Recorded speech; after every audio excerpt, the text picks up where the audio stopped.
Ron, lovely to see you again. Congratulations on Inferno. Thank you. It felt so different to your previous two films that it could have been someone else completely who made it. Was that what you were going for? Did you really want it to feel different? Well, I'm flattered that you say that, and I try to look. I love making all kinds of movies, and I try to let the story lead the way, you know. And I thought this one was a much more modern sort of thriller story because it's the crisis is not in a, you know, it doesn't exist in the past. It doesn't have its roots in history or theology.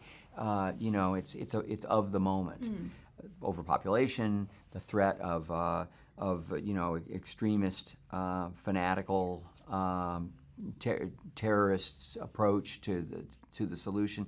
These things are, you know, we all feel, we all think about it, and that suggested to me a more modern, edgier kind of pace and drive. But I'm really glad you felt that way. What did you think? In what other ways did you feel it was different? I guess the dream sequence as well, something probably we haven't seen in the previous films, and it just felt a lot more kind of modern than the previous two films. So it was. Hans Zimmer said something similar when he saw the completed movie and was getting ready to score the movie, to give us the music. He said, "You've really done something that is so much different. It's edgier. You know, you're more worried about Robert Langdon than ever before, and those horror images inspired by Dante and Inferno."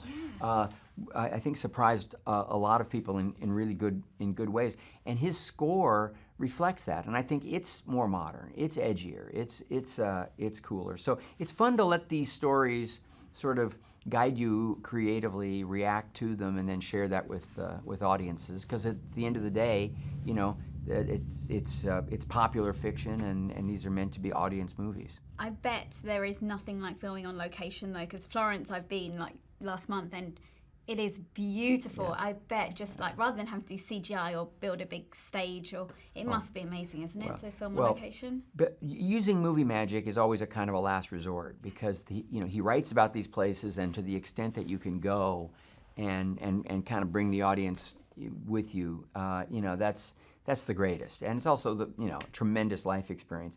We had the opportunity to actually shoot more in the real locations with this movie than the others, and that was great. Although we've always had a tremendous amount of access, and that's part of the thrill of getting to make these films. We obviously get to see Robert Langdon's idea of hell through Dante's work.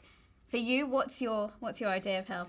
Well, I mean, on a serious level, unfortunately, my version of hell exists, and it's people oppressed, people trapped in situations where they can't care for their family, they can't protect themselves, they can't assure their family's safety, and they don't feel they have that kind of control, and that's sad and tragic, and we as citizens who can affect some change need to work toward ending that. Yes, hopefully one day, but at least we don't have people with their heads on backwards. That was so weird to see. Dante, he was not only defining hell for Western culture, but he inadvertently was inventing the horror genre, and it was really interesting as Dan Brown placed the clue path and elements of the mystery into Dante's hell, and as painted by Botticelli and so forth. And I, as a director, got to kind of use it in a more modern way to sort of let audiences feel, a little of that darkness and pressure. What is it about Tom that just makes you want to work with him time and time again? Because it is always such a great relationship between the two of you. He's, a unique combination of virtues. He's very talented, very reasonable, thoughtful, moral guy. He operates based on his principles, and those are good, healthy principles. He's a triple threat. He's a very creative, great writer. Excellent producer, director, and of course, is a talented actor. So when you're working with Tom, you're getting this person that understands what the process is, shares my passion for getting the best of what's possible in the story on the screen for the audiences with real integrity and commitment. And and along the way you laugh your ass off.